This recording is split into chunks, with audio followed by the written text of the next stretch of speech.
He was driving his fiancée home when he saw her. His ex, the woman he'd walked away from a year ago because she wanted marriage and children and he wanted freedom. She was crossing the street with a double stroller. 2 babies. Twins.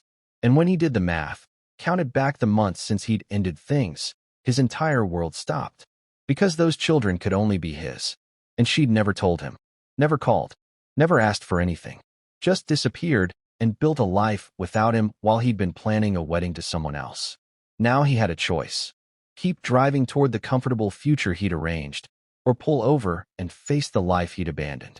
Before we dive into this story, drop a comment right now and tell me where you're watching from and how you spent your holidays. I want to hear from this community because what you're about to witness is a story about the consequences of running from what matters most.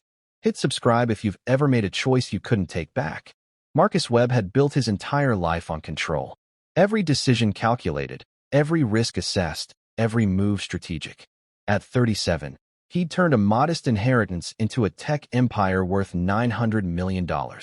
He had the penthouse, the cars, the tailored suits, the respect of every business leader in Seattle. And in 3 months, he'd have the perfect wife to complete the picture. Marcus, are you even listening? Victoria's voice cut through his thoughts as they sat in traffic on Madison Street. Victoria Chun, elegant, accomplished, from the right family, with the right connections. A corporate attorney who understood that marriage was a partnership of equals, not a romantic fantasy. Sorry, what were you saying? I was asking about the seating chart for the engagement party. Your mother wants the Hendersons at table 4, but I think they'd be better positioned near the Rutherfords for networking purposes. Marcus made a non-committal sound, his attention caught by movement outside his window. A woman crossing the street at the crosswalk, pushing a double stroller through the early evening drizzle. Something about her posture, the way she moved, made him look closer. His heart stopped. Lena Hart, his ex-fiancée. The woman he'd left a year and a month ago because she'd started talking about wedding dates and baby names, and he'd realized he couldn't do it. Couldn't give up his freedom, his carefully constructed life, for the chaos of domestic obligations. Marcus, the light's green. He barely heard Victoria. His eyes were locked on Lena as she reached the opposite curb, bending down to adjust something in the stroller. She looked different, thinner, tired, but with something in her bearing that hadn't been there before. A kind of strength born from necessity. And those babies. Twins.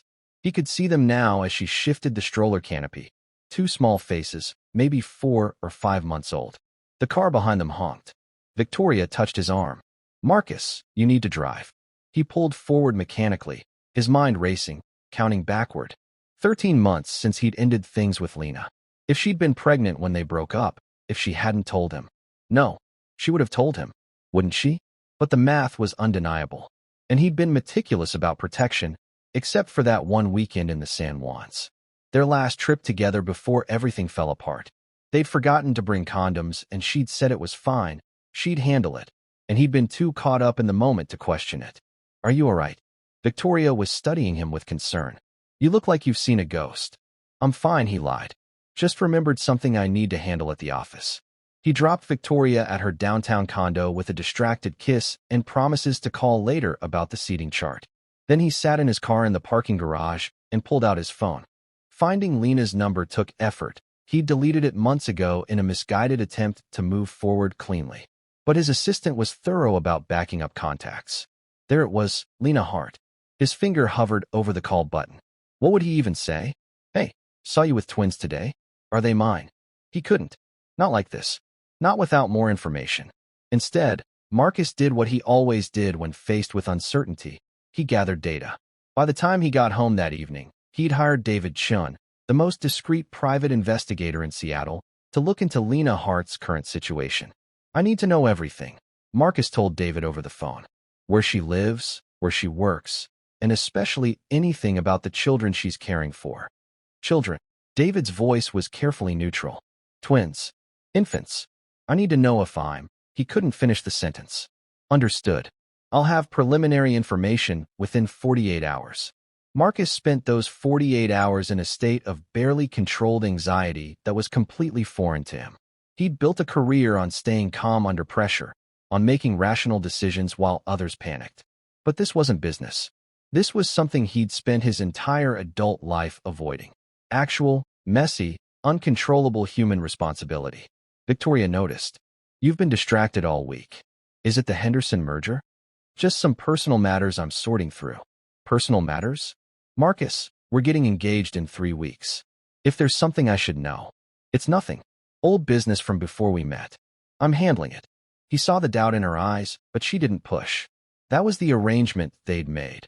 Respect each other's boundaries. Don't demand emotional vulnerability that neither of them was comfortable giving. It had seemed mature when they'd agreed to it. Now it felt hollow. David's call came on a Thursday evening while Marcus was supposedly reviewing quarterly reports. I have the information you requested. Tell me. Lena Hart, age 32. Currently working as a freelance graphic designer from her home in Capitol Hill. Single. Mother to twins, Oliver James Hart and Emma Grace Hart. Born 4 months and 2 weeks ago at Swedish Medical Center. 4 months and 2 weeks. Marcus did the math again. That meant Lena had been about a month pregnant when he'd broken up with her. Had she known? Had she kept it from him deliberately? Or had she not realized until after he'd made it clear he didn't want that life? The father? Marcus forced the question out. Not listed on the birth certificates. No other male presence in her life that we can detect. She appears to be raising them completely alone. Alone. The word hit Marcus like a physical blow. While he'd been building his empire and planning a strategic marriage, Lena had been pregnant, giving birth, caring for 2 infants, with no partner, no support. Because he'd made it abundantly clear he didn't want children. Didn't want the responsibility, the chaos, the loss of control that came with parenthood. Anything else? She's struggling financially. Freelance work doesn't pay well when you're also managing infant twins. She's behind on rent. But the children appear healthy and well cared for. She's a devoted mother from what I can observe. Of course she was. Lena had always been the nurturing one. It was one of the things that had both attracted and terrified him about her. Send me everything. Photos, addresses, all of it. Mr. Webb, I should mention, Ms. Hart has been very careful about her privacy. She deliberately chose an apartment building with security, hasn't updated her social media in over a year, seems to have intentionally made herself difficult to find. She was hiding from me. That would be my assessment, yes. After David hung up, Marcus sat in his home office, all leather and dark wood and expensive art, and pulled up the photos the investigator had sent. Lena pushing the stroller through a park. Lena at the pediatrician's office. Lena at the grocery store, a baby strapped to her chest while she pushed a cart with the other twin in the seat. In every photo, she looked exhausted but determined. There was a set to her jaw that hadn't been there when they were together. She'd been softer then, more yielding. The kind of woman who bent herself around his schedule, his needs, his boundaries. This woman looked like she'd learned to set her own boundaries through necessity. The last photo made Marcus's chest tighten. Lena sitting on a park bench feeding both babies bottles, her face tilted up to catch the sun, eyes closed. A moment of peace in what was clearly an overwhelming life. She'd done this alone. All of it. While he'd been closing deals and planning a wedding to someone else. His phone buzzed. Victoria, dinner tomorrow? We need to finalize the engagement party guest list. Marcus stared at the message for a long time before responding. Something's come up. Can we reschedule? 3 dots appeared, then disappeared. Then, Marcus, is there something you're not telling me? He didn't respond. Couldn't respond. Because the truth was, he didn't know what he was doing. Didn't know what he wanted. Didn't know anything except that he needed to see Lena. Needed to know if those children were his. Needed to understand why she'd kept this from him. And maybe, possibly, needed to figure out if he was brave enough to be the person those children, his children, deserved. Marcus spent the weekend canceling obligations and making excuses. The Henderson merger meeting was postponed. The charity gala was attended alone with apologies that Victoria was unwell. His mother's Sunday brunch was skipped entirely, earning him a terse voicemail about commitment and family obligations. The irony wasn't lost on him. He drove past Lena's apartment building 4 times before he could make himself actually stop. It was a modest 3-story building in Capitol Hill, the kind of place young families and artists live because the rent was manageable and the neighborhood had character. So different from his penthouse in downtown Seattle with its floor-to-ceiling windows and designer furniture. On his 5th pass, he parked across the street and waited, feeling ridiculous and stalkerish but unable to stop himself. An hour later, she emerged. Lena was wearing jeans and an oversized sweater, her dark hair pulled back in a messy bun. A baby strapped to her chest in some kind of carrier while she maneuvered the stroller with the other infant down the building's front steps. No one helped her. She did it all herself, with the practiced efficiency of someone who'd learned to manage alone. Marcus watched her walk toward the small playground at the end of the block, and something in him broke. This was the woman he'd loved, or thought he'd loved. The woman who'd talked about building a life together, and he'd panicked, convinced himself he wasn't ready, wasn't suited for that kind of commitment. And now she was building that life anyway, just without him. He got out of his car before he could talk himself out of it. Lena was settling on a bench near the playground, adjusting the baby in the carrier so she could reach the one in the stroller. Marcus watched her for a moment before approaching, his heart hammering in a way that had nothing to do with business negotiations or high-stakes deals. Lena. She looked up, and he watched the color drain from her face. Marcus. Her voice was flat, defensive. What are you doing here? I saw you. Last week. On Madison Street. With the twins. Lena's jaw tightened. She looked down at the baby in the carrier, then back at him. So you decided to what? Follow me. Have me investigated? Very on-brand for you. Are they mine? The question hung between them like a blade. Lena laughed, a bitter sound. After 13 months of silence, that's your opening line? Not how are you? Or, I'm sorry I abandoned you. Just immediate demand for information because Marcus Webb needs to know if his carefully controlled life has been disrupted. Lena, please. Their names are Oliver and Emma, she said, her voice shaking with emotion she was clearly fighting to control. They're 4 months old. And before you ask, yes, I was pregnant when you broke up with me. Marcus felt the ground shift beneath him. Why didn't you tell me? Why didn't I tell you? Lena's eyes flashed. Let's see. Maybe because the last conversation we had, you spent 20 minutes explaining why you didn't want children, how they'd complicate your life trajectory, how you'd carefully structured your future and parenthood didn't fit the model. You made it abundantly clear, Marcus. Crystal clear. But these are my children. Are they? Because last I checked, being a father requires more than biology. It requires showing up, being present, choosing to be part of a life that's messy and unpredictable and doesn't fit neatly into quarterly projections. The baby in the carrier started fussing. Lena immediately shifted, bouncing gently, her hand rubbing the infant's back with practiced comfort. Can I see them? Marcus asked, his voice barely above a whisper. Why? So you can do the math in your head and confirm your paternity? So you can decide if they're worth disrupting your perfectly planned life with Victoria Chun. He flinched. How do you know about Victoria? Please. You're all over the business pages. Seattle's most eligible bachelor finally settling down. Tech titan and attorney power couple. I've been seeing your face in the news for months while I've been up at 3 a.m. with screaming babies, wondering how I was going to pay rent. Lena, I didn't know. Exactly. You didn't know? Because you didn't ask.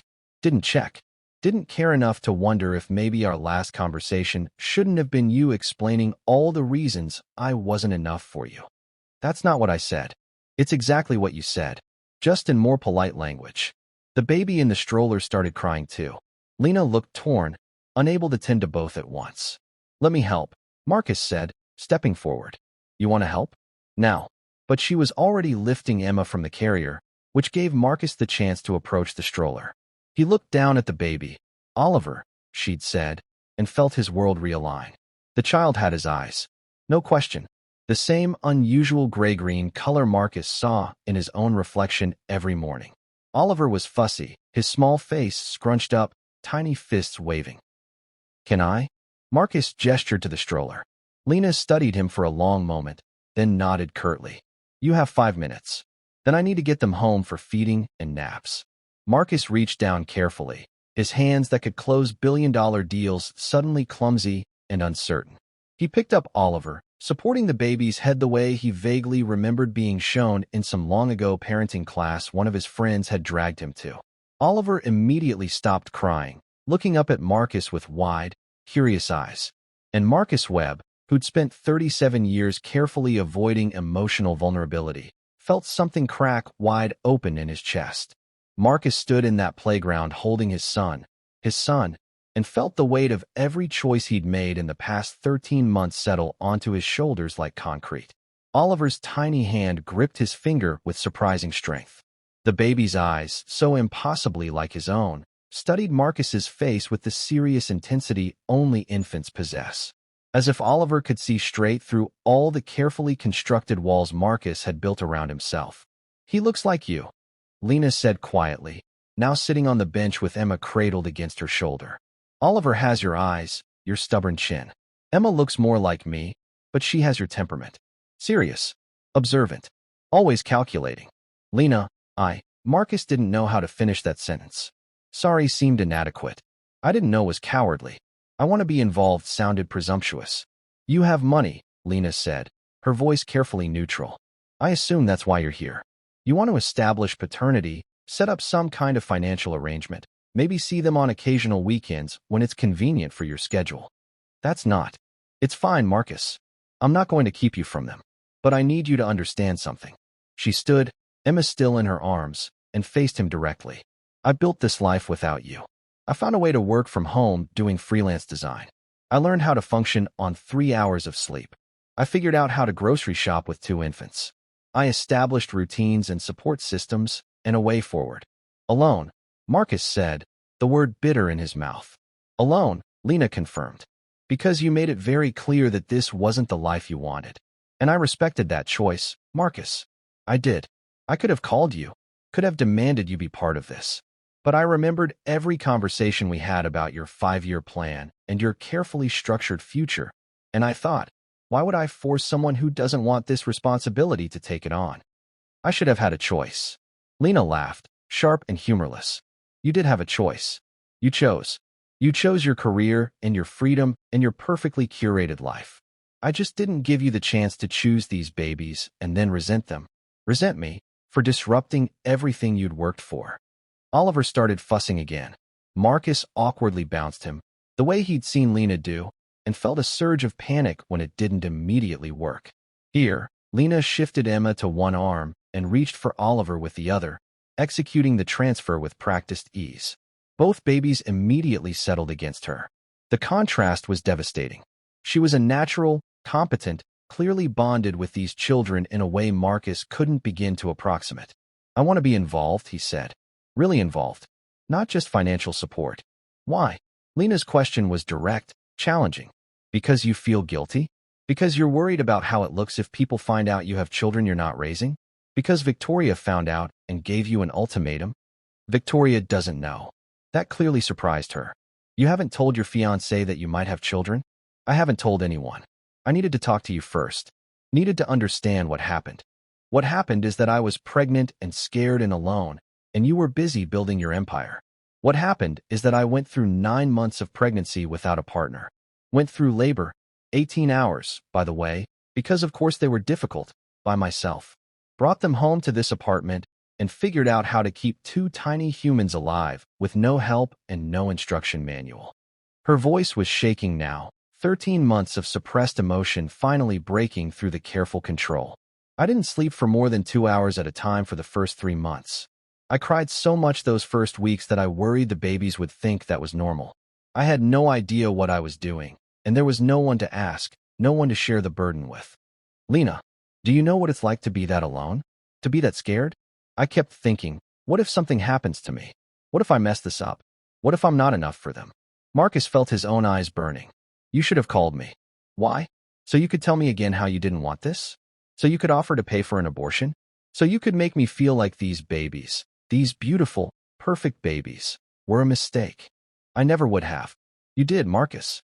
Maybe not in those exact words, but every conversation we had about the future made it clear. Children were a burden. Marriage was a trap. Domestic life was something that happened to other people, people who didn't have your ambition, your vision, your important work to do." She was crying now, tears streaming down her face while she held both babies, and Marcus felt something break inside him that he didn't know could break. "I'm sorry," he said, the words feeling completely inadequate. "I'm so sorry, Lena. You're right. About all of it. I was selfish and short-sighted and so focused on my own path that I couldn't see what I was asking you to give up." "I would have given it all up," Lena said, her voice breaking. If you'd asked me to choose between you and the possibility of children, I would have chosen you. I loved you that much. But you never gave me that choice. You just decided I wasn't compatible with your life plan and ended things. Cleanly. Efficiently. Like a business transaction.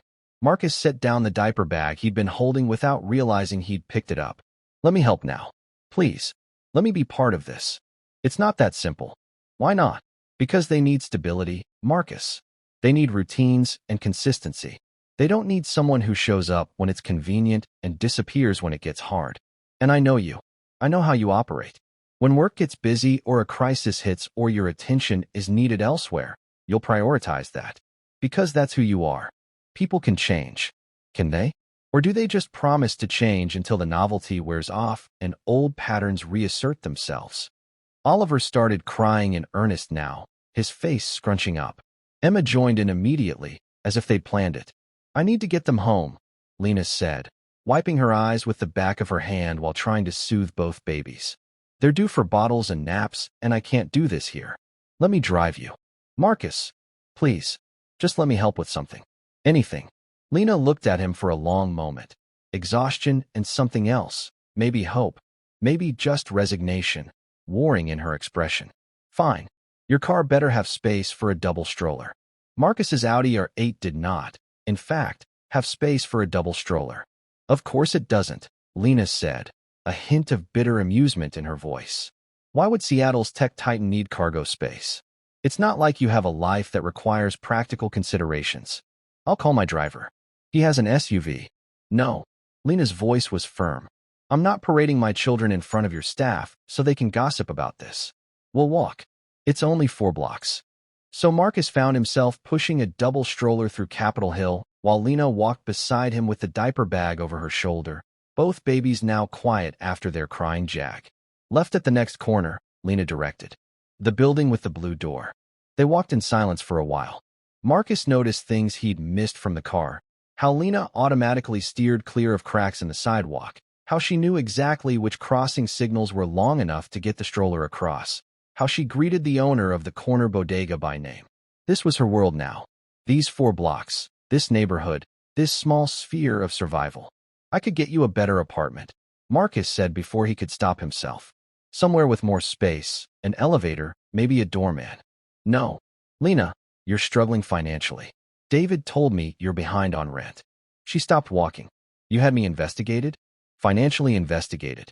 I needed to understand your situation. My situation is none of your business. I didn't ask for your help. Didn't ask for your money. Didn't ask for anything. They're my children. They're my children, Lena corrected, her voice sharp. I carried them, birthed them, feed them every 3 hours, change their diapers, soothe them when they cry. You're a DNA donor who's shown up 4 months late with a checkbook and an SUV driver. Marcus felt that land like a physical blow. That's not fair. Fair. Lena laughed. You want to talk about fair? What's fair about going through pregnancy alone? What's fair about choosing between buying diapers and paying rent? What's fair about watching your entire career evaporate because you can't take client meetings when you're breastfeeding twins? Let me help. Why? Guilt? Obligation? Or do you actually want to be a father? I don't know. The admission burst out of him. I don't know what I want. I don't know what I'm doing. All I know is that I saw you crossing that street with those babies, and my entire world shifted off its axis. They'd reached her building. Lena pulled out her keys, then turned to face him. I'm going to give you a choice, Marcus. The same choice you never gave me. You can walk away right now. Go back to Victoria and your engagement party and your carefully planned life. I won't come after you for child support. I won't tell anyone. You can pretend this never happened. Or you can come upstairs. See where we live. See what your children's daily reality actually looks like. And then you can make a real decision about whether you're ready for this. But I need you to understand something. If you choose to be part of this, you're choosing all of it. Not just the Instagram moments. Not just the cute baby giggles. But the 3 a.m. screaming and the explosive diapers and the days when I haven't showered because there's literally no time and the complete loss of autonomy that comes with being responsible for 2 tiny humans. Marcus looked at the stroller, at Oliver and Emma now sleeping peacefully, then at Lena's face, exhausted and defiant, and somehow more beautiful than he remembered. I want to see. I want to understand. Okay, Lena said quietly. But Marcus? If you do this, if you see all of this and then decide it's too much and walk away anyway, I won't give you another chance. This is it. This is your one opportunity to be honest, with me and with yourself, about whether you're capable of being the father they deserve. She maneuvered the stroller through the building's front door, and Marcus followed her into a life he'd spent his entire adult existence carefully avoiding. The building had no elevator. Lena had to carry both babies while Marcus hauled the stroller up 2 flights of stairs. By the time they reached her apartment door, he was sweating and breathing hard. "Welcome to my daily reality," Lena said drily, unlocking the door. "Now multiply that by grocery bags, laundry, and anything else that needs to come upstairs." The apartment was small, much smaller than Marcus had imagined. A modest living room with a worn couch and a playmat covered in baby toys. A kitchen barely big enough to turn around in. And through the open door, he could see a bedroom with a crib. No, 2 cribs, squeezed in alongside what looked like a double bed. "Where do you work?" Marcus asked. Lena gestured to a laptop on the dining table, surrounded by sketches and color swatches. "Right there. During naps, when I can actually focus for more than 10 minutes at a time." The reality of it hit him. This wasn't poverty exactly, but it was struggle. Daily, grinding struggle to make ends meet while caring for 2 infants with no help. "I should have been here," he said quietly. "Yes, you should have." Lena laid Emma in one crib, Oliver in the other, covering them with soft blankets. "But you weren't, and I learned to manage without you." She moved to the kitchen, filling bottles with practiced efficiency. "They'll wake up in about 30 minutes hungry. Then it's feeding time, which takes about 45 minutes for both of them. Then playtime for an hour. Then another nap. Then more feeding. That's the entire day, Marcus. Every day, on repeat, with no breaks and no backup." Marcus watched her move through the tiny space with the confidence of someone who'd learned every inch of it by necessity. "You're angry." "I'm exhausted," Lena corrected. "Anger takes energy I don't have. Mostly I'm just numb. Surviving. Putting one foot in front of the other because stopping isn't an option when 2 babies depend on you. Let me hire help. A nanny or... I don't want a nanny. I want..." She trailed off, setting the bottles down. "I don't know what I want anymore. I used to want you. Want us. Want the family we could have built together. But that's not on offer, is it? You're engaged to someone else. I haven't told Victoria yet about any of this. But you will have to. Unless you're planning to hide your children from your wife. Which seems complicated even for your organizational skills." Marcus heard the edge in her voice, but also something underneath it. Hurt. The kind that came from being chosen second, or not at all. "I don't know what I'm going to tell Victoria." "Well, you should figure it out. Because here's what I know, I won't be your secret. And more importantly, Oliver and Emma won't be your secret. They deserve better than a father who's ashamed of their existence."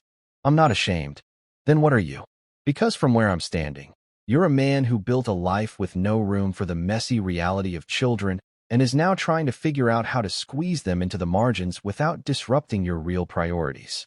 Before Marcus could respond, both babies started crying simultaneously. Lena immediately moved toward them, but Marcus stepped forward. "Let me try." She hesitated, then stepped aside. Marcus approached the cribs, looking down at 2 tiny faces scrunched up in distress. Oliver's cry was louder, more demanding. Emma's was a steady wail that sounded heartbroken. He picked up Oliver first, trying to remember how Lena had done it. The baby immediately quieted, looking up at him with those familiar eyes. "You're a natural with him," Lena said, surprised. She'd picked up Emma, who was still crying despite being held. "Emma needs food," Lena said. "She's always hungrier. You can keep holding Oliver, but you should probably sit down. Your arms will get tired faster than you think."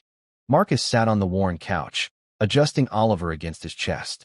The baby's warmth, his tiny heartbeat, the small sounds he made. It was overwhelming in a way Marcus hadn't anticipated. This was his son, his actual child. The reality of it was finally hitting him. Lena sat beside him, feeding Emma with a practiced efficiency that spoke to months of experience. They sat in silence for a few minutes, just the sound of Emma eating and Oliver's soft breathing. "I never imagined this," Marcus said quietly. "What?" "Being here, holding him, feeling like maybe I'm exactly where I'm supposed to be." Lena looked at him, her expression unreadable. But I don't know how to reconcile this with the life I've built." the commitments I've made, the person I thought I was. That's the thing about parenthood, Marcus. It doesn't care about who you thought you were. It demands that you become someone different, someone better, someone who can put another human's needs above your own carefully laid plans. I don't know if I can do that. Then you should leave now, Lena said, her voice gentle but firm. Before they get attached. Before I start hoping again that maybe you've changed. Before this gets more complicated than it already is. Marcus looked down at Oliver, at his son's perfect tiny features, and felt torn in two directions. Everything in his logical mind said walk away. Go back to Victoria, the engagement party, the life that made sense. Children were a complication he'd never wanted, a responsibility he'd deliberately avoided. But holding Oliver, sitting next to Lena and Emma, he felt something he'd never felt in his carefully constructed life. Like he was actually real. Like he existed as more than just a collection of achievements and strategic decisions. Like he mattered for reasons that had nothing to do with quarterly earnings or business acquisitions. I need time, he said finally. Time for what? To think. To figure out what I can actually offer. To talk to Victoria. To understand if I can be the father they need or if I'm going to disappoint everyone, including myself. Lena took Emma's empty bottle and stood, moving toward the kitchen. Okay, take your time. But Marcus, while you're thinking and figuring out and talking to your fiancé, I'll be here, doing this. Every day, every night, with or without you. So don't take too long deciding whether my children are worth disrupting your comfortable life. Our children, Marcus corrected quietly. Biologically, yes. But biology is the easy part. The hard part is showing up. Every day, even when it's not convenient. Even when it's exhausting. Even when there are 1,000 other things you'd rather be doing. She looked at him, and he saw the challenge in her eyes. Can you do that, Marcus? Can you actually be a father? Or are you just going to be another disappointment in a long line of things I've had to survive alone? Marcus left Lena's apartment at dusk, his mind churning with emotions he didn't have names for. He sat in his car for 20 minutes before he could make himself drive, staring up at the lit windows where Lena was undoubtedly going through the evening routine she'd described. More feeding, baths, the struggle to get both babies to sleep.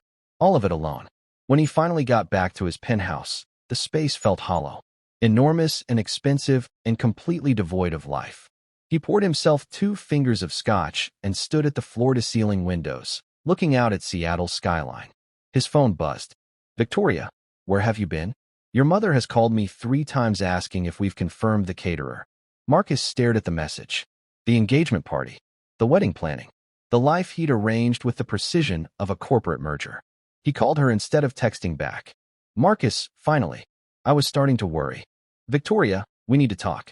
In person. A pause. That sounds serious. It is. Can you come over? It's almost 9 o'clock. I have an early morning deposition. Please. This can't wait. Another pause, longer this time. I'll be there in 20 minutes. Victoria arrived in exactly 18 minutes, because of course she did. She was nothing if not efficient.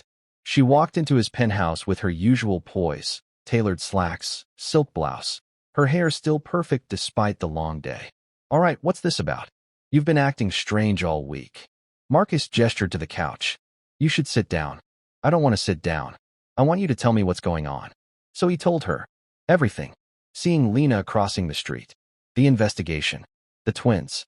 The afternoon at her apartment. All of it, delivered with the clinical precision he usually reserved for business presentations. Victoria listened without interrupting, her expression carefully neutral in the way lawyers were trained to be. When he finished, she was quiet for a long moment. Then, are you certain they're yours? Yes. Have you done a paternity test? I don't need one. Oliver has my eyes, my features. The timing is exact. They're mine. But you should still do one. Legally, it's necessary for establishing child support obligations. Marcus felt something cold settle in his chest. This isn't about legal obligations. Of course it is. You have 2 children you didn't know about. That creates financial and legal responsibilities that need to be properly documented. Victoria, I'm trying to tell you that I have children. That my life has fundamentally changed. And you're talking about documentation. She looked at him like he was speaking a foreign language. What did you expect me to say? Congratulations? This is a complicated legal and personal situation that needs to be addressed strategically. Strategically, Marcus repeated. That's your response to finding out I have twin 4-month-olds. What do you want me to say? Victoria's composure finally cracked. That I'm thrilled you have secret children with your ex-fiancé? That this doesn't completely upend our relationship and our plans? I'm not saying I expect you to be thrilled. I'm saying I expected some kind of emotional response beyond legal strategy. We agreed when we started this relationship that we were both practical people, that we weren't looking for some fairy tale romance, that we were building a partnership based on mutual respect and compatible life goals. And children weren't part of those goals. No, Victoria said flatly. They weren't. We discussed this extensively. You were clear that you didn't want the responsibility of parenthood. That's why we worked, because I felt the same way. They weren't. We discussed this extensively. You were clear that you didn't want the responsibility of parenthood. That's why we worked, because I felt the same way. I didn't know these children existed when I said that. Does that really change anything? You didn't want hypothetical children. Now you have actual children. What makes you think you're suddenly going to be good at something you've actively avoided your entire adult life? It was a fair question, one Marcus had been asking himself since the playground. I don't know, he admitted. But I held my son today. I sat in Lena's tiny apartment and saw what she's been doing alone for 4 months. And I felt like maybe I've been wrong about everything. Victoria sat down then, her usual perfect posture sagging slightly. What are you saying? I'm saying I need to be part of their lives. I don't know what that looks like yet. I don't know how to make it work. But I can't just pretend they don't exist. No one's asking you to pretend they don't exist. Set up child support. Visit on weekends when it's convenient. Be a responsible absent father. There are plenty of models for that. That's not what I want. Then what do you want, Marcus? He thought about Oliver's tiny hand wrapped around his finger, about Lena's exhausted face as she described the daily reality of caring for 2 infants alone, about the way Emma had finally stopped crying when Lena fed her, the trust and bond between mother and daughter, so clear it hurt to watch. I want to be a real father, actually present, actually involved, while maintaining your career, your company, your life here. I don't know. I haven't figured that part out yet. Victoria stood, smoothing her already perfect hair. Well, you should figure it out. Because I can't be part of this, Marcus. I can't pretend to be excited about instant motherhood to twins. I can't restructure my entire life around your unexpected children. That's not what I signed up for. So you're leaving? I'm giving you space to figure out what you really want. And I'm being honest that if what you want is to play house with your ex-fiancé and your infant twins, that's not a life I can be part of. She moved toward the door, then paused. For what it's worth, I think you're making a mistake. You're good at business, Marcus. You're brilliant at strategy and leadership. But you've never struck me as the domestic type. I think you'll try this for a few weeks, realize how hard it is, how much it disrupts everything you've worked for, and you'll end up resenting those children and the woman who kept them from you. That's a pretty cynical view. That's a realistic view. Based on knowing you for 2 years and never once seeing you express interest in anything that didn't advance your career or personal goals. She left, the door closing with a quiet click that somehow felt louder than if she'd slammed it. Marcus stood alone in his penthouse, surrounded by expensive furniture and accomplishments, and realized he had to make a choice.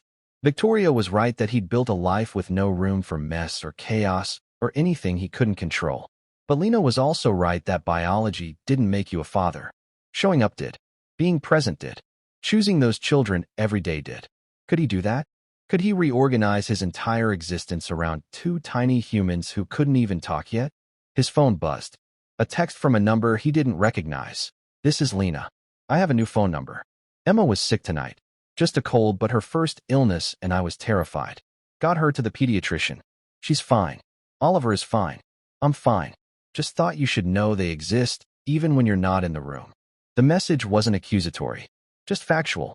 A window into the daily reality of parenthood that happened with or without him. Marcus looked around his empty penthouse and made a decision. He couldn't be the father Oliver and Emma deserved from here. From this distance. From this life built on the idea that personal attachments were complications to be managed rather than sources of meaning. But maybe, just maybe, he could learn to be that person if he was willing to let go of everything he thought he knew about who he was supposed to be. He typed back. What do you need? What can I do to help? 3 dots appeared, then disappeared, then appeared again. Finally, be honest. With me and yourself. If you're going to do this, really do this, I need to know now. But if you're going to get scared and bail when it gets hard, I'd rather know that now too. Marcus thought about Victoria's words, about the life he was potentially giving up, about the fact that he had no idea how to be a father and would probably fail spectacularly at it. Then he thought about Oliver's eyes, about Lena doing this alone for 4 months, about the possibility that maybe the life he'd built wasn't actually the life he was supposed to be living. He typed, I'm coming over tomorrow morning. I want to learn your routine. I want to understand what you do every day. I want to figure out how to be the father they need. I'm terrified and have no idea what I'm doing, but I'm all in. The response came quickly this time. Okay, 7 a.m. Bring coffee. The real kind, not the fancy stuff. And Marcus? Don't make promises you can't keep. They're too young to remember you walking away once. They won't be too young forever. Marcus spent that night unable to sleep, alternating between panic about what he was committing to and a strange sense of rightness he'd never felt about any business decision he'd ever made. At 6:30 a.m., he was standing outside a coffee shop waiting for them to open, planning to get the real kind, not the fancy stuff. At 7 a.m. exactly, he knocked on Lena's apartment door, 2 large coffees in hand, ready to begin learning how to be the person his children needed him to be, even if he had absolutely no idea how. Lena opened the door looking worse than Marcus had ever seen her. Her hair was in a messy bun. She was wearing what appeared to be the same clothes from yesterday, and there were dark circles under her eyes that made him wince. Emma was up every 45 minutes, Lena said by way of greeting, taking one of the coffees. I'm running on pure adrenaline and desperation. Oliver just went down for his morning nap. Emma's still awake because apparently she doesn't believe in schedules. Marcus stepped inside to find the apartment in a state he could only describe as contained chaos. Baby toys everywhere, bottles drying on the counter, what looked like baby vomit on the couch. Emma was in a bouncy seat, making unhappy sounds that weren't quite crying yet, but were clearly headed that direction. Can I hold her? Marcus asked. She's been fussy all morning. Fair warning, she might spit up on you. That shirt looks expensive. Marcus set down his coffee and picked up Emma, holding her against his shoulder the way he'd seen Lena do. Emma immediately quieted, her small body relaxing against his chest. How did you? Lena stared at them. It took me 20 minutes to get her to stop crying this morning. Maybe she just needed someone new, Marcus suggested. Or maybe she recognizes you, Lena said quietly. Babies can sense biological connections sometimes. They stood there in the small living room, Emma breathing softly against Marcus's shoulder, the morning sun filtering through the worn curtains. So, Lena said finally, you said you wanted to learn my routine. Fair warning, it's boring and exhausting and will make you question why anyone chooses to have children. Show me. What followed was the most intense education of Marcus's life, and he'd graduated from Stanford with a degree in computer science and an MBA from Wharton. Lena walked him through the feeding schedule, every 3 hours, which meant 4 times during the day and twice during the night. She showed him how to prepare bottles, how to burp them properly, how to recognize when they were still hungry versus just fussy. Then came diaper changes. Marcus had changed exactly 0 diapers in his 37 years of life. By the time Oliver woke up from his nap, Marcus had changed 3, 2 for Emma, 1 for Oliver, and had learned that YouTube tutorial videos did not adequately prepare you for the reality of infant excrement. You're doing better than I expected, Lena admitted around noon as Marcus successfully got Oliver to take his bottle. I thought you'd be out the door by now. It's only been 5 hours. Exactly. Most people don't make it past 2. Has anyone helped you? Friends? Family? Lena's expression closed off. My parents live in Florida. They visited when the twins were born, but couldn't stay long. My friends, they tried at first, but babies are exhausting and most people have their own lives. I stopped asking for help after a while. It's easier to just do it myself than to coordinate schedules and feel like a burden. You're not a burden, Lena. Maybe not, but I learned pretty quickly that the only person I could rely on was myself. So that's what I did. Around 2 p.m., both babies were napping and Lena had collapsed on the couch with her eyes closed. When did you last sleep more than 3 consecutive hours? Marcus asked. Define sleep. Does unconscious exhaustion count? Lena. For months ago, she said without opening her eyes. The night before I went into labor. That was the last time I slept a full night. Marcus felt something twist in his chest. Take a nap now. I'll watch them. Her eyes opened. Marcus, you can't. I can handle 2 sleeping babies for an hour. Go. Sleep. If they wake up, I'll figure it out. Or I'll wake you. Either way, you need to sleep. Lena looked like she might argue, but exhaustion won out. She dragged herself to her bedroom, and Marcus heard her collapse onto the bed. He sat on the couch in the quiet apartment, listening to the soft sounds of 2 babies breathing through the monitor. His entire life, the company, the acquisitions, the strategic planning, seemed very far away and strangely unimportant. Emma woke first, 20 minutes later. Then Oliver, 5 minutes after that. Both immediately crying. Marcus tried to remember everything Lena had showed him. Bottles. He could handle bottles. He managed to get both of them into bouncy seats and started preparing formula, trying to do it exactly the way she demonstrated. By the time he got both bottles ready, both babies were screaming. He picked up Emma first because she sounded more distressed, which meant Oliver's crying escalated. This was impossible. How did Lena do this alone? He sat on the floor, Emma in one arm with her bottle, and used his foot to push Oliver's bouncy seat in a rocking motion. It wasn't elegant, but both babies started to quiet. That's how Lena found him 15 minutes later, sitting cross-legged on her living room floor, one baby in his arms, the other in a bouncy seat he was rocking with his foot, looking completely overwhelmed but determined. She leaned against the doorframe. You're still here. Where else would I be? Most people would have called a nanny service by now, or run screaming. I'm not most people. No, Lena said softly. You're not. She sat beside him on the floor, taking Oliver so Marcus could focus on Emma. They sat there feeding babies in her tiny living room, and Marcus thought that he'd never felt more present, more real, than in this moment.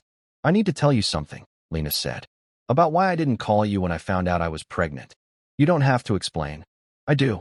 Because if we're going to do this, whatever this is, you need to understand. She shifted Oliver to her other arm. When you ended things, you were so clear. So certain. You said you'd spent years building your life exactly how you wanted it, and adding the chaos of marriage and children would derail everything you'd worked for. You said you admired people who wanted families, but it just wasn't for you. That you'd rather regret not having kids than resent having them. Marcus flinched at his own words. When I found out I was pregnant, I remembered all of that. And I thought about calling you, about telling you. But I kept imagining your face, not angry, but disappointed. Trapped. Like I deliberately sabotaged your life. Lena, I couldn't do that to you. But more than that, I couldn't do it to them. She looked down at Oliver. I couldn't subject my children to a father who resented their existence, who saw them as obligations rather than blessings. So I made a choice, Lena continued, her voice steady but her eyes glistening.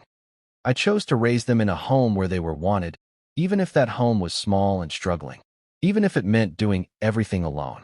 I would have stepped up, Marcus said, though the words felt hollow even as he said them. Would you?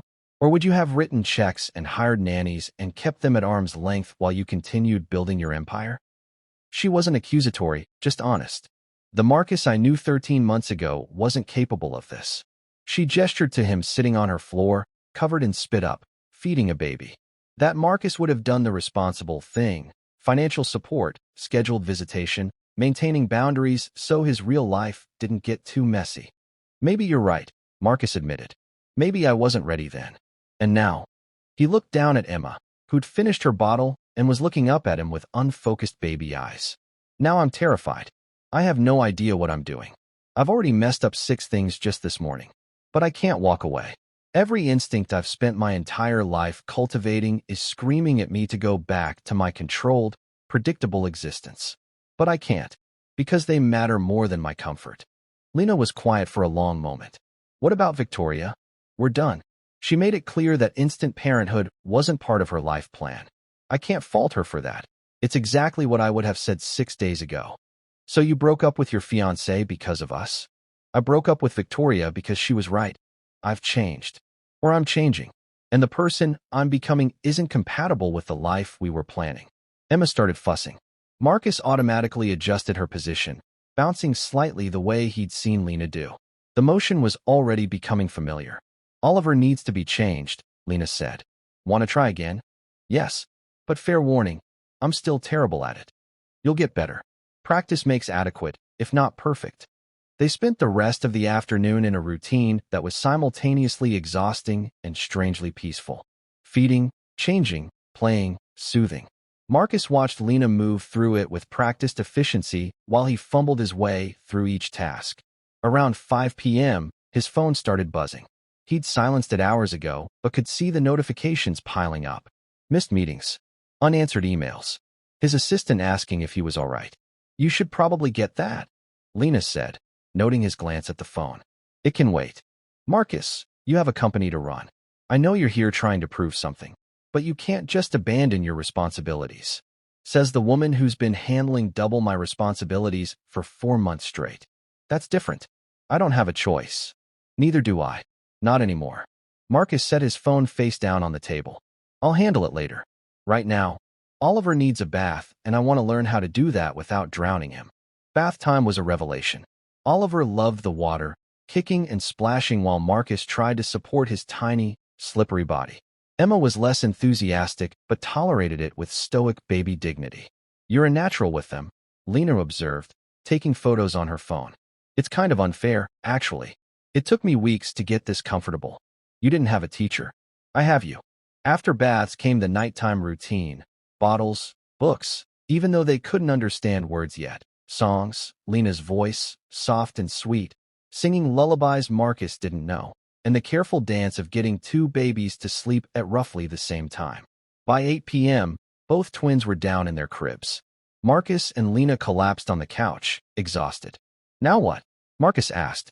"Now I clean bottles, do laundry, try to get some work done on my laptop, and pray they sleep for at least 2 hours before one of them wakes up hungry." "What if I helped? With the cleaning, the laundry, the overnight feedings?" "Marcus, you can't." "Why not? You've been doing this alone for 4 months. Let me help carry the load. You have work tomorrow. Meetings. A company to run. I'll figure it out. People work from home all the time." Lena laughed, exhausted. "You clearly have no idea what working from home with infants actually means. Hint. It involves very little actual work and constant interruptions from tiny dictators who don't care about your conference calls." "Then teach me. Show me how you've been managing. Why are you really doing this?" Lena asked, turning to face him. "Is it guilt? Obligation? Some midlife crisis realization that you need to be a dad to feel complete?" Marcus thought about it, trying to be honest with himself and with her. "I think it's all of those things. And none of them. I'm here because when I saw you crossing that street, I realized I'd made the biggest mistake of my life walking away from you. And then I found out about Oliver and Emma, and it was like everything I thought I knew about myself was wrong. That's a lot to process in 6 days. Tell me about it. But Lena, regardless of what happens between us, if anything happens, I want to be here for them. I want to learn how to be a real father, not just a checkbook." She studied his face, searching for something. "Okay, stay tonight. Do the 2 a.m. feeding with me. See what it's actually like. And if you still feel the same way tomorrow morning, then we'll talk about what this looks like long-term." "Deal." The 2 a.m. feeding was brutal. Both babies woke within minutes of each other, screaming. Marcus stumbled out of the spare bedroom, really just the couch, to find Lena already in motion, moving like a zombie toward the nursery. They worked in near silence, too tired to talk, just the mechanical routine of bottles and burping and rocking. By the time both babies were back asleep, it was 3:15 a.m. "How do you do this every night?" Marcus asked, his voice hoarse from exhaustion. "Because I have to. Because they need me. Because there's no one else." Lena leaned against the nursery doorway. "You should go back to sleep. They'll be up again in 2 hours. But Marcus couldn't sleep. He lay on Lena's uncomfortable couch, staring at the ceiling, thinking about Victoria's words. About how he wasn't the domestic type. About how he'd resent this eventually. Maybe she was right. This was impossibly hard. He'd been here less than 24 hours, and he was already exhausted beyond anything he'd experienced in his high-pressure career. But he was also feeling something else. Something he couldn't quite name. A sense of purpose that had nothing to do with quarterly earnings or market share. When his phone buzzed at 5:30 a.m. with an emergency email from his CFO, Marcus made a decision. He typed out a message to his entire executive team, taking family leave effective immediately. All urgent matters route through CFO. Will be available for true emergencies only. Back timeline TBD. He hit send before he could second-guess himself. At 6 a.m., Oliver started crying. Marcus got up before Lena could, going through the morning routine he'd learned yesterday. Bottle. Change. Quiet playing while they waited for Emma to wake. Lena appeared in the doorway at 6:30, looking shocked. You're still here. Where else would I be? I thought maybe the reality of the 2 a.m. feeding would send you running. It almost did, Marcus admitted. But then I realized something. For 13 years I've been building a company, making money, achieving things that looked impressive on paper. And I can't remember a single morning in all those years when I woke up feeling like I was doing something that actually mattered. He looked down at Oliver. This matters. He matters. Emma matters. You matter. And I'm tired of living a life where the things that actually matter keep getting postponed for the things that just look important. Lena sat beside him on the floor. You just sent that email, didn't you? The family leave thing. How did you know? Because your hands are shaking slightly, and you have that look people get when they've just jumped off a cliff without checking if there's water below. Is there water below? I don't know, Marcus. But if you're serious about this, about being here, being present, actually learning how to be a father, then we need to have some very honest conversations about what that looks like. I'm listening.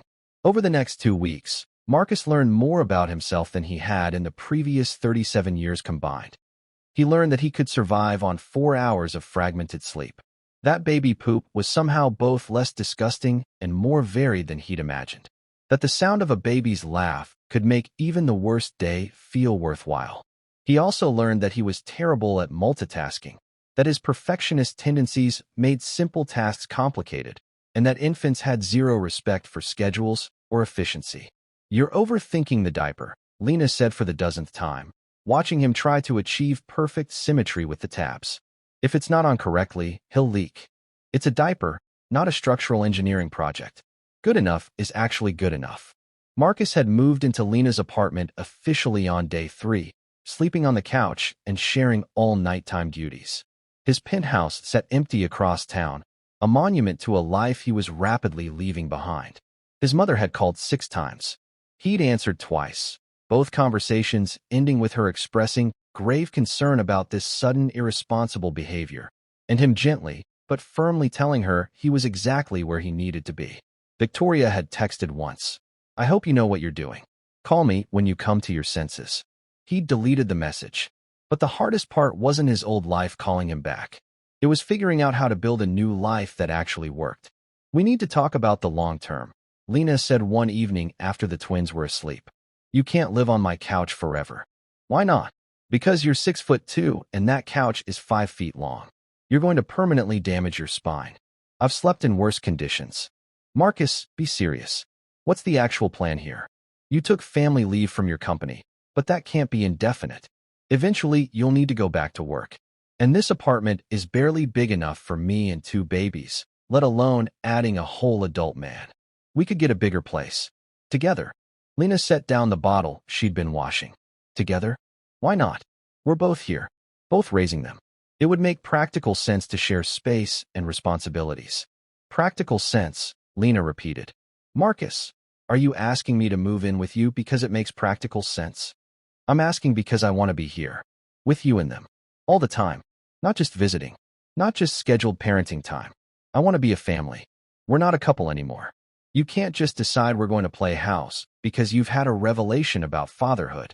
I'm not asking to play house. I'm asking to actually be here, to do this right. And what does doing this right look like to you? Marcus ran his hands through his hair, a gesture of frustration Lena recognized from their past relationship. I don't know. I'm making this up as I go.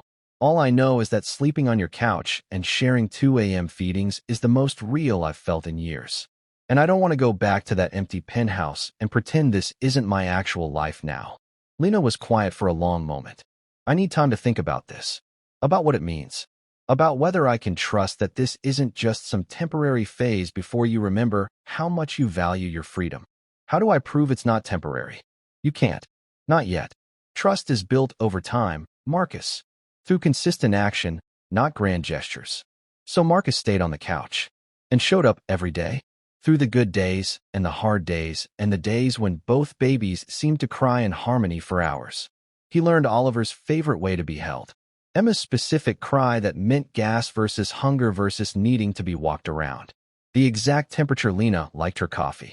The sound of her humming to the babies during nighttime feedings. He also started to understand the sacrifice she'd made. Not just the physical exhaustion, but the complete sublimation of her own needs. When did she eat? When he reminded her. When did she shower? When he took both babies so she could have 20 minutes alone. When did she do anything just for herself? She didn't. You need a break, Marcus said one afternoon during the third week. A real break. Let me watch them for a few hours. Go do something for yourself. I don't even remember what I used to do for myself. Then go figure it out. Coffee shop. Bookstore. Walk around without a stroller. Anything. Lena looked at the twins with obvious anxiety.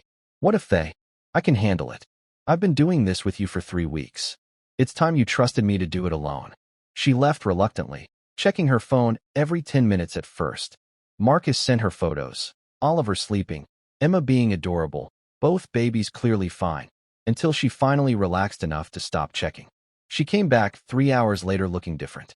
More like herself.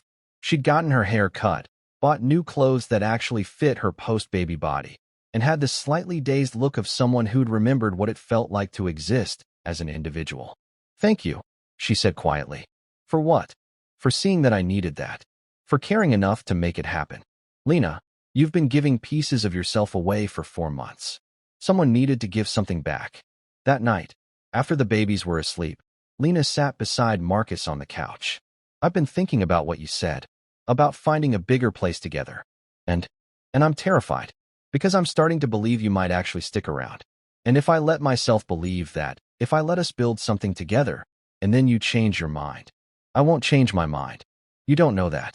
3 weeks ago, you were planning a wedding to someone else. 3 months ago, you didn't even know these children existed. How can you be sure this isn't just? Marcus took her hand, cutting off the spiral of doubt. I can't be sure. You're right. I have a terrible track record of commitment to anything that isn't my career. But Lena, I'm not the same person who broke up with you 13 months ago. That person was running from anything that felt like real vulnerability. This person, who I'm becoming, is running toward it. Why? Because I finally understand what I was missing.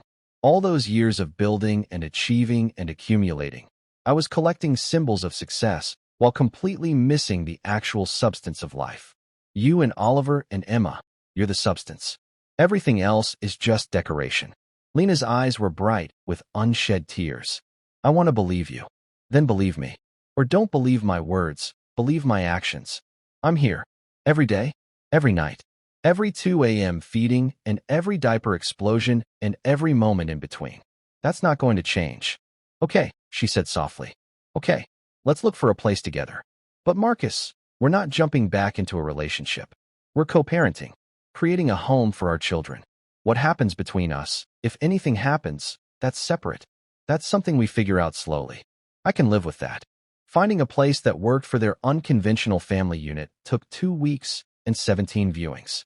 Lena wanted affordable. Marcus wanted safe and spacious.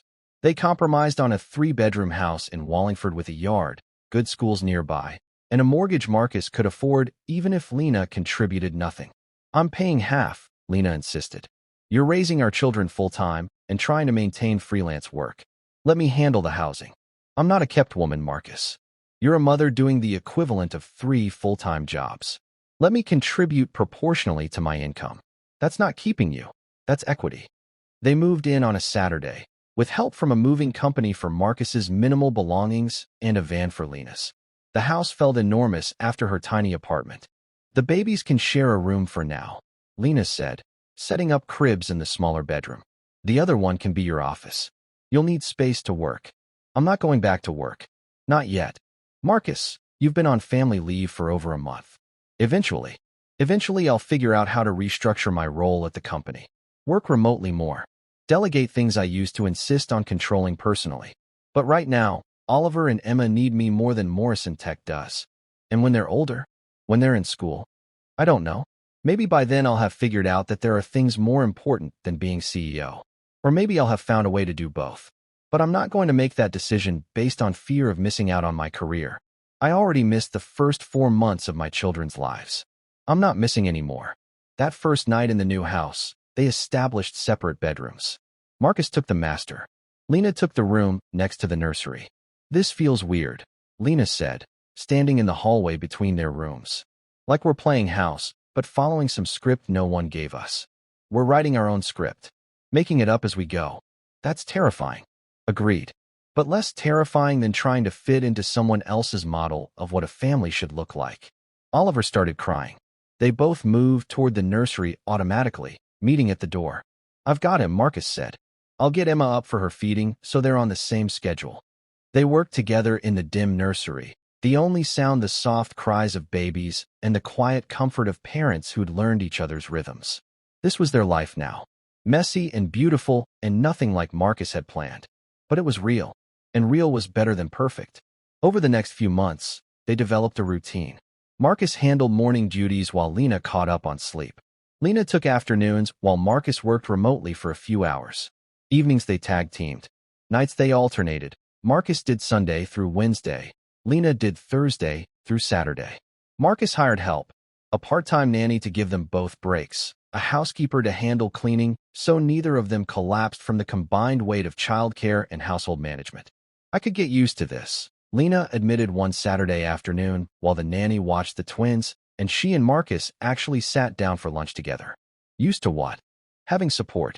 Not doing everything alone. It's nice. You deserve support. You should have had it from the beginning." "Maybe. But if I had, maybe you wouldn't be here now. Maybe you needed to see what I was doing alone to understand what it actually takes."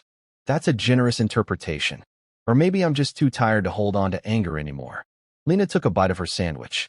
"Besides, you're here now. That's what matters." They fell into a rhythm that was almost domestic, almost a partnership. But there was still a wall between them, invisible but present. They were co-parents, housemates, friends, maybe, but not a couple. Until the night Emma got sick. It started with a fever, then vomiting. By 2 a.m., both Marcus and Lena were in the nursery, Emma limp and listless in Lena's arms.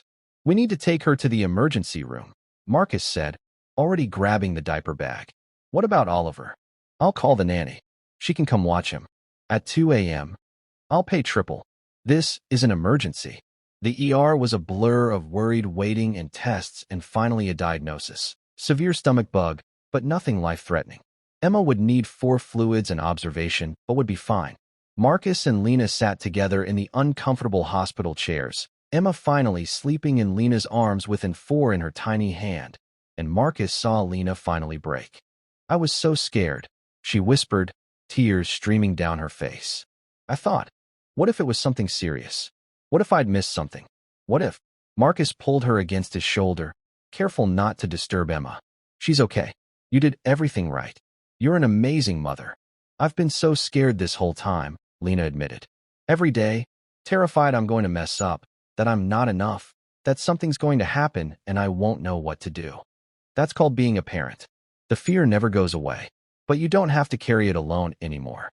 Lena looked up at him, her eyes red from crying. "When did you get so wise about parenthood?"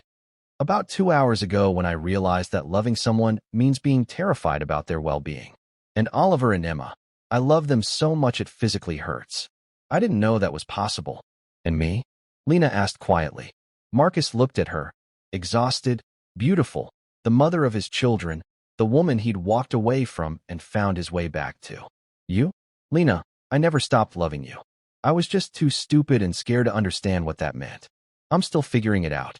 But I know that us, together, raising these babies, this is the only thing that's ever felt completely right in my entire life." "Marcus, you don't have to say anything. I know we're taking this slow. I know we're rebuilding trust. But I needed you to know. In case you were wondering why I'm here, why I stay, why I'm willing to restructure my entire existence around this family. It's because I love you. All of you. And I'm not going anywhere." Lena kissed him then, soft and tentative and tasting like hospital coffee and tears. When she pulled back, she said, "I love you too. I tried not to. Tried to protect myself. But somewhere between you learning how to change diapers and showing up for every 2 a.m. feeding, I fell in love with who you've become." "Who we've become," Marcus corrected. "Together." 6 months after Marcus had seen Lena crossing that street, they stood in their backyard watching Oliver and Emma play on a blanket in the grass. The babies were 9 months old now, sitting up, babbling, starting to show distinct personalities. Oliver's definitely going to be the troublemaker, Lena observed as he tried to crawl toward the garden. Emma's the planner. Watch. She's figuring out the most efficient route to the toy she wants. They get that from you. The strategic thinking. Oliver gets the determination from you. He's not letting anything stop him from reaching that dirt. Marcus scooped up Oliver before he could ingest soil. Not yet, buddy. Wait until you're at least a year old before you start eating landscaping. His phone buzzed. Another email from the board asking when he'd be returning to the office full-time. He'd been working remotely for 6 months, attending virtual meetings, making strategic decisions, but letting his executive team handle the daily operations. The company was fine. Actually better than fine. Turned out delegating and trusting other people was good for business. But the board wanted him back. Wanted the visible CEO in the office, doing the corporate performance. You need to make a decision, Lena said, watching him ignore the phone. I have made a decision. Marcus, you can't avoid this forever. Eventually, you'll have to choose between being present here and running your company the way you used to. What if I don't have to choose? What if I keep doing what I'm doing, strategic oversight remotely, present for important decisions, but letting other people handle the day-to-day? The board won't like it. The board doesn't have to like it. I'm still the majority shareholder. And I'm finally doing what I should have done years ago, building a life instead of just building a resume. Emma started fussing. Lena picked her up automatically, the motion so practiced now it was like breathing. I have something to tell you, Lena said. I got offered a position. Creative director at a design firm downtown. Good salary. Benefits. Room for growth. Marcus felt his stomach drop. That's great. When do you start? I haven't accepted yet. I wanted to talk to you first. Why? Because it would mean full-time work. Putting Oliver and Emma in daycare. Restructuring our entire routine. And I don't know if I'm ready to do that. Lena, if this is what you want. That's just it. I don't know what I want. For months I've been desperate to get back to my career, to be something other than just a mother. But now that I have the opportunity, I'm terrified of missing moments with them. Of having someone else raising them while I'm in meetings. Marcus understood that fear intimately now. What if we both stepped back? Both worked part-time. Both prioritized being present. Can you do that? Can you really walk away from being CEO? I don't know, but I'm willing to try. Because 6 months ago, I would have told you that my company was the most important thing in my life. But that was before I knew what it felt like to have Oliver fall asleep on my chest. Before I heard Emma's first laugh. Before I experienced what it means to build a life with someone instead of just parallel lives next to each other. Lena shifted Emma to her other hip. I'm scared. Of what? Of this. Of us. Of letting myself believe that this is real and sustainable and not going to fall apart the first time things get hard. Things are already hard, Lena. Parenting is hard. Working is hard. Figuring out how to be partners and parents and individuals all at the same time is hard. But we're doing it. Together. What if we mess it up? Then we mess it up together and figure out how to fix it. That's what partnership means. Oliver started crying, reaching for Marcus. Emma wanted down. Both babies demanding attention simultaneously, as they always did. Marcus and Lena moved in sync, each taking a baby, swapping when needed, the dance of shared parenting they'd choreographed over months of practice. I have something to ask you, Marcus said once both babies were settled. And you can say no? There's no pressure. Okay. Marry me. Lena nearly dropped Emma. What? I know we're taking things slow. I know we're rebuilding trust. But I also know that I want to spend the rest of my life doing this. Raising our children, building our family, figuring out how to make this work. And I want to do it officially. Not because we have to. Not because it's expected. But because I choose you. Every day. And I want the world to know that. Marcus, if you're not ready, I understand. We can wait. We can keep doing exactly what we're doing for as long as you need. But I needed you to know that I'm all in. Completely. Forever. Lena was crying now, Emma patting her face with concern. You're serious. Completely serious. I've even got a ring. It's in my sock drawer because I didn't want to pressure you, but I've been carrying it around for weeks. You've been carrying a ring in your sock drawer? I told you I'm still figuring this out. Lena laughed through her tears. Yes. Yes to waiting, or yes to. Yes to marrying you, you idiot. Yes to choosing this family every day.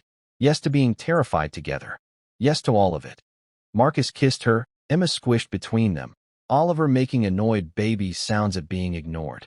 It was messy and imperfect and interrupted by needy infants. It was perfect. The playground was crowded on a Saturday afternoon, full of families and chaos and the sound of children playing. Marcus pushed Emma on the baby swing while Lena helped Oliver navigate the toddler slide. At 15 months, the twins were walking, babbling in their own language, and demonstrating strong opinions about everything. Victoria Chun walked by with a small dog, stopping short when she saw them. Marcus? I almost didn't recognize you. He looked different, he knew. Less polished, hair longer, wearing jeans and a t-shirt stained with what might have been applesauce. Looking exactly like what he was, a dad at a playground. Victoria, how are you? Good. Married, actually. To a partner at my firm. No children, which works for both of us.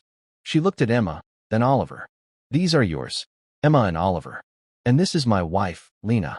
Lena joined them, wiping Oliver's nose while simultaneously preventing him from eating with chips. She shook Victoria's hand with impressive multitasking. Wife, Victoria repeated. The last I heard, you were just co-parenting. We got married 4 months ago, Marcus explained. Small ceremony. Just family and the twins screaming through most of it. And work? Are you back at Morrison Tech? Part-time. I'm chairman of the board now, but I let my CFO take over as CEO. Turns out the company runs fine without me micromanaging everything. Victoria looked at him like he'd grown a second head. You gave up being CEO? I didn't give it up. I chose something different. Something better. Emma started fussing. Marcus lifted her from the swing, automatically bouncing her to settle her down. The motion was second nature now. You seem different, Victoria said. Happy.